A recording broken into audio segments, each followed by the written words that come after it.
Určite sa mnohí zhodneme, že dnešná spoločnosť je dosť materiálne založená. Vieme si nájsť mnohé aktivity s rodinou, v prírode, vo fitness centrách, wellness centrách. Vieme si vyplniť svoj čas, máme ho dostatočne dobre naplnený.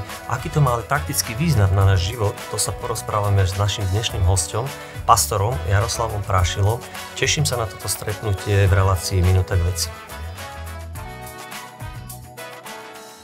Takže v dnešnej relácii si rozoberieme tému, prečo chodiť na bohoslúžbu, prečo vyhľadávať aj takéto aktivity s mojím dnešným hosťom, s Jaroslavom Prášilom. Hneď by som sa v úvode opýtal na to, aký má on na to názor, čo by nám vedel povedať k tomu. Dobrý deň. Ja si myslím, že to, čo hovorí Božie slovo v Matúšovi 4.4 je veľmi dôležité. Tam sa hovorí, že nie len chlebom je človek živý, ale aj každým Božím slovom, ktorý vychádza z Božích úst. To znamená, že človek nepotrebuje len život, ktorý je založený na materiálnych potrebách, ale človek potrebuje aj nejakú duchovnú aktivitu, naplňať svoje duchovné potreby. Hovoríš tu niečo o večnom živote. Aký to má pre mňa význam, vplyv? Veď to je niečo, čo je pre mňa dosť vzdialené, si myslím. To budem riešiť potom. Približ nám to trošku.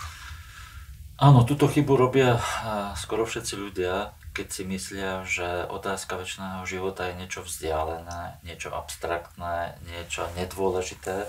Nie je to pravda. Samozrejme, večný život je niečo, čo trvá na veky.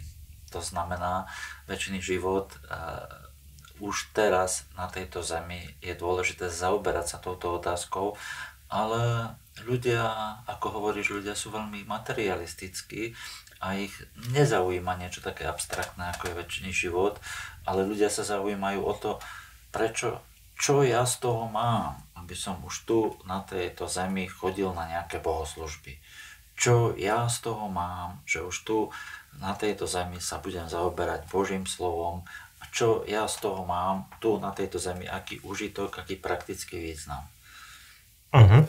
Čiže vedel by si nám aj priblížiť nejaké praktické veci, chodenie na bohoslúžbu alebo rozvíjania viery na náš život, na môj život, konkrétne na život rodiny napríklad? Čítal som rôzne štúdie a rôzne prieskumy a tieto štúdie jednoznačne potvrdzujú, že chodenie na bohoslužby a vôbec praktizovanie svojho kresťanského života má obrovský vplyv. A vplyv už tu na tejto zemi, na osobnosť človeka. Má to vplyv na naše duševné zdravie, má to vplyv na naše fyzické zdravie, má to veľký význam pri budovaní rodiny, pri manželských problémoch. Má to veľký význam aj napríklad pri oslobodzovaní ľudí z rôznych závislostí, napríklad z alkoholu, z drog. Takže všetky prieskumy jednoznačne potvrdzujú, že viera nie je niečo, čo má význam len z hľadiska z aspektu večnosti, ale viera má veľký význam aj čo sa týka už tu, na tejto zemi, na dobré, plnohodnotné prežitie tu života na tejto zemi. Čiže chodenie na bohoslúžbu by nemala byť len taká spoločenská aktivita. Vidím, že to má aj konkrétne významné veci na život človeka. Skúsme si nejakú rozobrať bližšie. Povedz nám niečo o napríklad alkoholovej závislosti, o závislosti ako takej, drogovej závislosti napríklad. Presne máš pravdu. Veľa ľudí, hlavne na vidieku, považujú chodenie na bohoslužbu ako súčasť takého nejakého spoločenského koloritu. Je to niečo, čo ľudia považujú, aby som zapadol do danej komunity, tak jednoducho musím sa zúčastňovať nejakých spoločenských aktivít a jedna z tých najdôležitejších spoločenských aktivít je chodenie na bohoslužbu do kostola. Ale mňa veľmi zaujímalo a zaujíma napríklad takáto otázka, že čo ľudia, ktorí majú rôzne závislosti, napríklad na alkohole alebo na drogách, vie viera v Boha pomôcť týmto ľuďom? A prieskumy jednoznačne dokazujú vlastne najúčinnejší spôsob, ako sa človek môže zbaviť nejakej závislosti, hlavne drogovej alebo alkoholovej, je to, že človek vie skrze vieru, skrze praktizovanie viery, vie odstrániť tieto ťažké závislosti.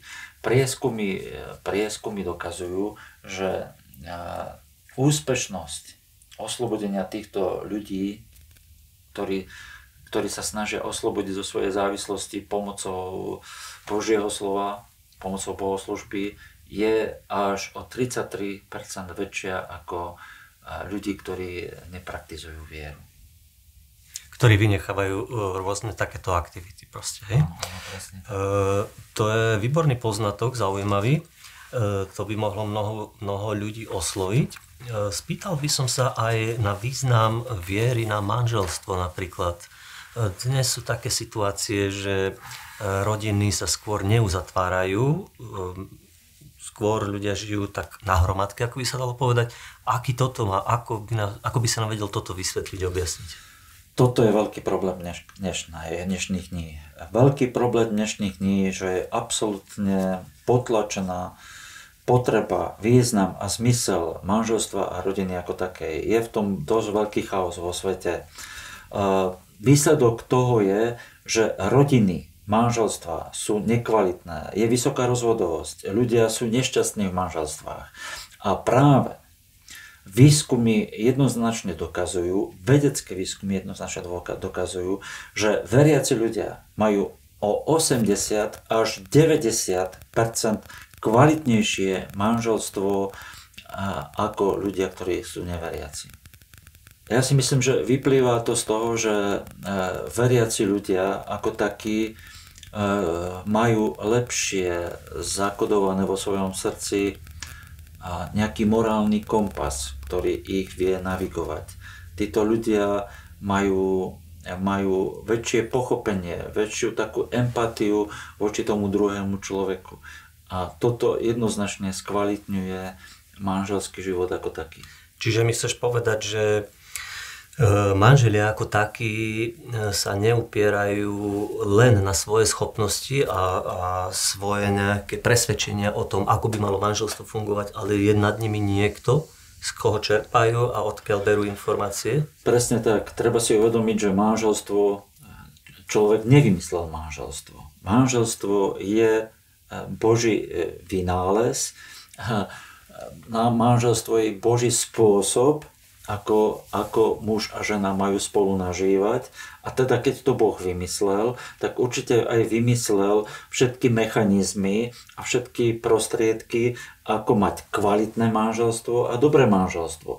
Takže to, čo treba, aby ľudia sa vrátili do Božieho slova, ktoré jasne definuje, čo je to manželstvo a dáva konkrétne a jasné rady, ako mať dobré manželstvo, a na to, aby človek mohol čerpať z týchto dôležitých informácií, ktoré nám dáva Božie slovo, na to človek musí praktizovať svoj kresťanský život, jednak osobný, ale aj na spoločných bohoslúžbách. Vidím, že by si na túto tému vedel o mnoho viac povedať. Držme sa ale našej témy. Vplyv bohoslúžby, vplyv viery na náš život. Skúsme sa pozrieť na sociálny vplyv na spoločnosť. Aj tam sú veľmi zaujímavé výskumy. Výskumy, ktoré sú prezentované, verejne prezentované, tak tie poukazujú na to, že veriaci ľudia majú o 80% menšiu náchylnosť páchať kriminálne činy ako neveriaci. Samozrejme, že to vyplýva zase z toho, že niekto tým ľuďom musí dať alebo musí ukázať ten morálny kompas. Pretože spoločnosť, keď nebude mať morálny kompas, keď spoločnosť nebude chápať etické a morálne hodnoty, ktoré musia sa dodržiavať na tomto svete, tak táto spoločnosť zákonite smeruje do morálnej krízy. A jednoznačné východisko z tejto krízy je navrátiť sa ku tým hodnotám konzervatívnym, ktoré prezentuje Božie slovo, a tieto hodnoty človek môže získavať, nadobúdať pri praktickom živote s Bohom, praktizovaní svojho života s Bohom. Uh-huh. Čiže prínos viery je neodškriepiteľný, vidíme. Vovádza nás to do určitých medzí, do určitého kompasu, ako si spomínal, že títo ľudia alebo sa držia určitých pravidiel, ktoré im nedovoľujú robiť zlé veci, ale ich vedú na správnu cestu. Pozrieme sa, ako to je s potrebou lásky. Vieme to aj prakticky dokázať? Prakticky dokázať. Áno. Človek je bytosť, ktorá akútne potrebuje aj cítiť lásku a má akútnu potrebu lásky. Samozrejme, že ľudia sa snažia túto potrebu nahradiť alebo kompenzovať všelijakými inými spôsobmi, ale tá ozajstná, skutočná láska, ktorá prichádza z neba, tá láska agape od Boha, tá sa nedá ničím nahradiť a ničím kompenzovať. Vieme samozrejme aj prakticky ukázať alebo dokázať, že skutočne keď človek dostáva lásku a dáva lásku, má to aj konkrétne dosahy alebo konkrétne benefity v živote každého človeka. Ako zaujímavosť by som uviedol jednu štúdiu, ktorá uvádza, že novorodenci, ktorí sa narodia napríklad predčasne a sú v inkubátore, alebo deti, ktoré žijú v sirotincoch bez rodičov, majú deti, ktoré žijú napríklad v sirotincoch bez rodičov, bez rodičovskej lásky, majú oveľa menšiu imunitu a sú oveľa chorľavejšie. Deti, ktoré sa narodia a sú v inkubátore, majú oveľa väčšiu šancu prežiť, keď sú v kontakte, v takom duchovnom a duševnom kontakte so svojou matkou. A napríklad aj starší ľudia, ktorí sú v tých domovoch pre seniorov, keď títo ľudia dostávajú lásku od svojich známych, príbuzných, žijú oveľa šťastnejší, plnohodnejší život ako tí, ktorí sú sami a sú opustení. Uh-huh. Tu vidíme, že sa to už bytostne dotýka aj našej osobnosť nášho tela, zdravie, psychické zdravie, fyzické zdravie. Myslíš si, že to má až takýto dosah, takýto dopad na človeka? Viera? Určite, pretože treba si uvedomiť, že človek je samozrejme fyzická bytosť, má svoje telo a telo má svoje potreby, ale človek je aj duševná bytosť, teda človek má potrebu aj realizácie svojich duševných potrieb, ako je kultúra, hudba, kultúra, poézia. Potrebuje človek naplniť aj svoje duševné potreby, ale pozor. Človek je aj duchovná bytosť. Človek bol stvorený aj ako duchovná bytosť. A človek má aj svoje duchovné potreby. Človek potrebuje mať kontakt s Bohom.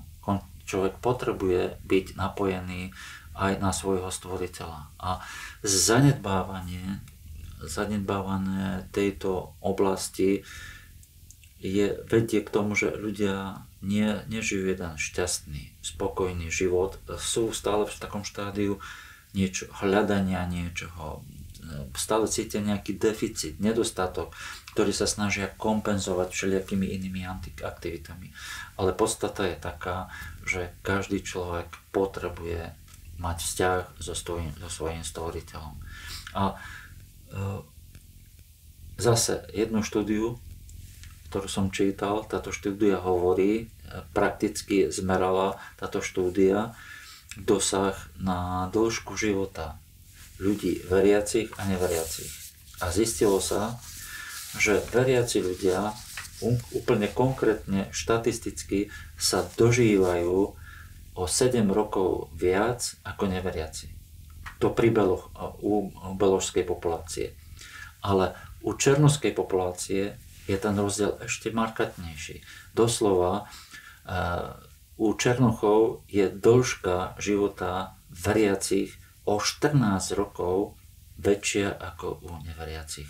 A to sú objektívne štatistické údaje, ktoré sú publikované a dajú sa zmerať a dokázať. Takže tak, ako viem venovať čas praktickým veciam rozvoja môjho tela rôznymi aktivitami, tak by som mal prakticky sa spolu podieľať aj na tomto duchovnom rozvoji, na rozvoji napríklad chodením na bohoslúžbu? Presne tak, presne tak. Moderná spoločnosť vyautovala Boha, vyautovala bohoslúžbu, vyautovala tieto aktivity, by som povedal, zo svojho života ako neaktuálne, ako archaické, ako zbytočné. A celé nás to vedie do jednej celospoločenskej krízy, keď ľudstvo, skutočne vidíme, že ľudstvo sa dostáva do čoraz hlbších problémov, a či sú to sociálne, alebo či sú to ekonomické, alebo morálne. Jednoducho spoločnosť ide veľmi zlým smerom, pretože chýba jedna veľmi dôležitá, podstatná časť ľudského života, a to je živý, konkrétny vzťah so svojím stvoriteľom. Skôr nám približiť nejaké tie aktivity, ktoré by sme mali robiť. Konkrétne nejaké veci, skús nám povedať. Áno, niekto povie, no dobré, ale čo je to, ako ty hovoríš, čo je to teda ten duchovný život? Áno. Ako ja chcem žiť duchovný život, čo je to? Hej? Tak predovšetkým je veľmi dôležité si uvedomiť, že duchovnú aktivitu, duchovný život treba robiť, môžu robiť len tí ľudia, ktorí prijali Ježiša Krista, ktorí sa znovu zrodili a majú znovu zrodené srdce. Majú schopnosť teda vôbec nejakej duchovnej aktivity. Bez toho je to len taká nejaká náboženská činnosť. Bez toho, aby sa človek znovu zrodil, je chodenie do nejakého kostola, cirkvi len nejaká náboženská činnosť, ktorá má síce možno nejaký význam spoločenský, že daná komunita ťa akceptuje a rešpektuje, ale oveľa dôležitejšie je prijať Ježiša Krista ako svojho pána, ako svojho spasiteľa a potom žiť prakticky duchovný život. Čo to znamená? To znamená modliť sa. Modlitba to je reálny, pravdivý rozhovor s Bohom. Keď mu predkladáš svoje pocity, svoje názory, keď mu vieš poďakovať, keď ho vieš vyzdvihnúť. Je to samozrejme čítanie Božieho slova, lebo Božie slovo je slovo, ktoré nám dal Boh skrze ľudí, aby sme v Božom slove našli Božie názory, Božie pravdy od Boha. To, čo je pre nás takým morálnym kompasom. A samozrejme, absolútne dôležité je, ja si myslím, že veľmi dôležitá duchovná činnosť je účasť na bohoslužbách. Ale samozrejme, že účasť na bohoslužbách, kde je prítomnosť Svätého Ducha.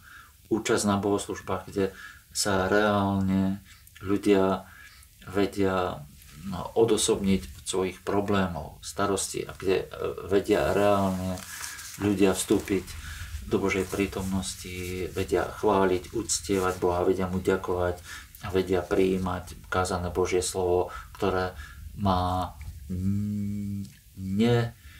nezastupiteľné miesto v duchovnom živote každého človeka. Takže ja si myslím, že človek, normálny, veriaci človek by mal aspoň raz za týždeň aktívne, nie pasívne, ale aktívne navštíviť bohoslúžbu. Spomenul si mnohé zaujímavé veci, uctievanie, vyvyšovanie. To sú také aktivity, ktoré by sa dali rozobrať určite v ďalšej téme. Čo nám o tomto hovorí Biblia? Vieš nám priblížiť aj z Biblie napríklad význam bohoslúžby alebo chodenie? Veľmi veľa veršov by sa dalo povedať na túto tému, ale poviem taký najpodstatnejší. Božie slovo hovorí, že na prvom mieste hľadajte Božie kráľovstvo a všetko ostatné vám bude pridané. To znamená, je nejaká priorita. Človek by mal mať nejakú prioritu. Že Boh by nemal byť na 25. mieste, ale Boh, hľadanie Boha, hľadanie Božej pravdy, počúvanie Boha, reálny život s Bohom by mal byť na prvom mieste. Keď človek dá vo svojom živote Boha na prvé miesto, všetky ostatné aspekty v jeho živote sa vedia usporiadať tým správnym smerom. To znamená, keď človek dá Boha na prvé miesto, vie sa napraviť jeho duševný život, že už nemusí trpieť depresiami, frustráciami. Keď vie dať človek Boha na prvé miesto, vie sa napraviť jeho manželstvo, vie sa dať do poriadku aj jeho telo, lebo je napísané, že Boh vie a Boh uzdravuje aj ľudí. Takže verš z Božieho slova, ktorý hovorí, že na prvom mieste hľadajte Božie kráľovstvo a všetko ostatné vám bude pridané, je pre mňa osobne je veľmi silný a veľmi dôležitý verš. Ja to teda chápem v našom rozhovore, že keď si spravím miesto pre vieru, bohoslúžbu vo svojom živote, že by to nemala byť až tak len taká nejaká aktivita popri mojich ďalších, ale malo by sa to stať životným štandardom alebo niečím o mnoho dôležitejším. Je to tak? Je to tak. Ja si to tiež myslím. Moje životné skúsenosti sú také, že keď som dal do popredia vo svojom živote niečo iné, napríklad prácu, ja som si hovoril, ale ja teraz na Boha nemám čas, pretože mám veľa práce, pretože mám dlhy, alebo niekto dá na prvé miesto, ja teraz nemôžem hľadať Boha, pretože teraz mám manželské problémy, teraz mám hen také problémy. Presne toto je veľmi mylná a zlá cesta, pretože Božie slovo hovorí, že Ježiš cesta, pravda a život. Takže napriek tomu, že každý z nás sa v živote stretáva s problémami, so starostiami, napriek tomu, že každý má nejaké problémy, každý má nejaké starosti, treba si uvedomiť, kto je schopný mi pomôcť vyriešiť tie problémy. Kto je zdrojom napríklad aj múdrosti, ktorú potrebujem, aby som správne vyriešil svoj život. Kto je zdrojom všetkých dobrých vecí, ktoré prichádzajú do môjho života. Je napísané, že Boh je ten, ktorý nám dáva všetko dobré. Preto obrátiť sa na Boha so svojím životom, obrátiť sa na Boha so svojimi starostiami, problémami, to by malo byť, ako ty hovoríš, absolútny normálny štandard pre každého človeka. Poviem ešte tak, naša spoločnosť, v ktorej žijeme, si myslím, že je dosť vyspelá. Máme zákony, máme pravidlá. Spomínal si ten kompas, morálny kompas. Myslíš si, že z viery vyvstáva niečo o mnoho hodnotnejšie, alebo nad týmto zriadením, aké máme v spoločnosti? Ľudia zabudli na jednu veľmi dôležitú vec, že všetky morálne zákony, alebo pôvod všetkých zákonov, celá legislatíva, ktorá je, má predsa pôvod v Božom slove. Človek si predsa nevymyslel také zákony, ako nezabiješ, nepokradneš, to predsa je dávno dané od Boha. Boh to dal, hej? Ale presne čo ty hovoríš. Ľudia vo svojej pýche teraz presadzujú niečo ako humanizmus. Že my ľudia, my si vieme vymyslieť lepšie zákony, ako nám dáva Boh. Humanizmus je vlastne založený na tom, ale však ja mám predsa rozum. Ja mám zdravý rozum. Ja predsa najlepšie musím vedieť, čo je dobré a správne. Ja predsa najlepšie musím poznať ten morálny kompas. Však ja mám predsa rozum. A to je humanizmus. A to je dosť veľká pasca. Pretože humanizmus vie človeka aj povýšiť, pretože humanizmus dáva na prvé miesto človeka. A to je chyba. Znovu opakujem tú dôležitú myšlienku, ktorú som povedal. Na prvé miesto daj Boha a nie seba. A toto je problém asi dnešnej spoločnosti. Že dnešná spoločnosť dáva na prvé miesto seba, svoje potreby, svoj humanistický názor a nebere do úvahy to, čo si myslí Boh. A to je tá cesta, ktorá nás vedie do týchto problémov, ktoré máme. Takže my ako spoločnosť žijeme na tejto zemi už dlhé roky, tisícročia, vieme sa pozrieť na svoju históriu a z toho jednoznačne vyplýva, že veľakrát sa mýlime, veľakrát robíme chyby, to, čo platilo včera, neplatí dnes, ale tak ako hovoríš, viera a bohoslúžba, tam sú tie žriedla živej vody, alebo niečoho, čo vie prežiť a fungovať celými stáročiami. Takže ja z tejto témy som nadšený, verím, že aj naši diváci. Ja sa teším na ďalšie témy, ktoré spolu preberieme, lebo z tohto povstali mnohé otázky, otázniky. Ja verím, že naši diváci si pozrú túto tému, budú zvedaví, napíšu nám, spýtajú sa, čo ich zaujímalo. Ja sa ti chcem poďakovať za dnešné slova. Som veľmi rád, že si tu prišiel dnes medzi nás a teším sa na ďalšie stretnutie. Ja ďakujem za pozvanie a veľmi rád prídem aj na budúce.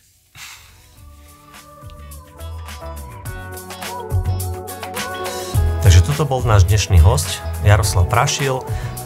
Som rád, že prijal naše pozvanie, takisto verím, že vás potešil dnešnou témou. Ak vás niečo zaujímalo, kľudne sa obráťte, napíšte, v popisku uvidíte kontakt na nás. Teším sa na ďalšie stretnutie. Ahojte.